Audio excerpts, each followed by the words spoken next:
રાજકોટ જિલ્લાના જેતપુર તેમજ ધોરાજી અને ગ્રામ્ય પંથકમાં ફરી ભૂકંપનો આંચકો અનુભવાયા હતા। જેતલસર, પેટલા, સરદારપુર, નાની પરબડી, મોટી પરબડી સહિતના ગામોમાં ભૂકંપના આંચકા આવ્યા છે। વહેલી સવારે 6:19 અને 6:55 અને 6:58 એમ 3 વખત ધરાધ્રુજી હતી। સવારે 6:19 3.8ની તીવ્રતાના ભૂકંપનો આંચકો આવ્યો છે। ઉપલેટાથી 28 કિલોમીટર દૂર કેન્દ્ર બિંદુ નોંધાયું છે। ગત રાત્રે 8:43 પણ ભૂકંપનો આંચકો આવ્યો તો વહેલી સવારે પણ 3 ભૂકંપના આંચકા આવતા લોકોમાં ભય।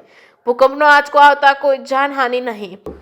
હું હરેશ ત્રિવેદી ગઈકાલે તારીખ 8 જાન્યુઆરીના રોજ ધોરાજી શહેરમાં 8:44 પહેલો ભૂકંપનો આંચકો આવ્યો।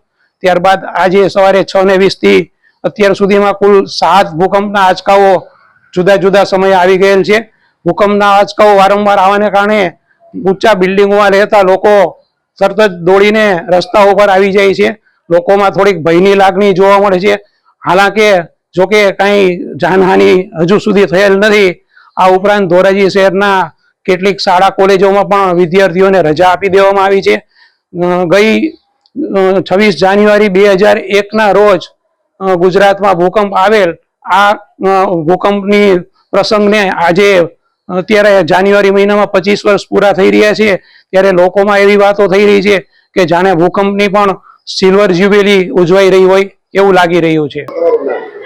છગનભાઈ વઘાસિયા, આજે અમે યુનિક સ્કૂલમાં રજા જાહેર કરેલી છે।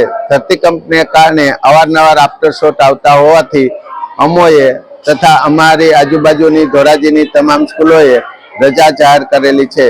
જો નવી સૂચના ન મળે તો આવતીકાલે સ્કૂલ રાબેતા મુજબ શરૂ રહેશે। તમારું નામ? માંડલી આર્યન। કાલ રાત્રે કેટલા વાગે ઝટકા આવ્યા હતા? વહેલી સવારથી કેટલા ઝટકા આવ્યા છે? 8:44 આસપાસ એક ઝટકો આવ્યો હતો રાતે, અને સવારે પણ 3 થી 4 ઝટકા આવી ગયા છે। શું કહેશો અત્યારે વહેલી સવારથી અત્યારે લગીમાં ઝટકા આવવાથી શું થયું છે? અમે અત્યારે ટ્યુશનમાં જતા હતા। ટ્યુશનમાં અમારે 100 થી 150 વિદ્યાર્થી આવે છે। એ બધાને પણ રજા આપી દેવામાં આવી છે અને અત્યારે અમે ઘરે જઈએ છીએ। વહેલી સવારથી અત્યારે લગીમાં કેટલા ઝટકા આવ્યા હશે?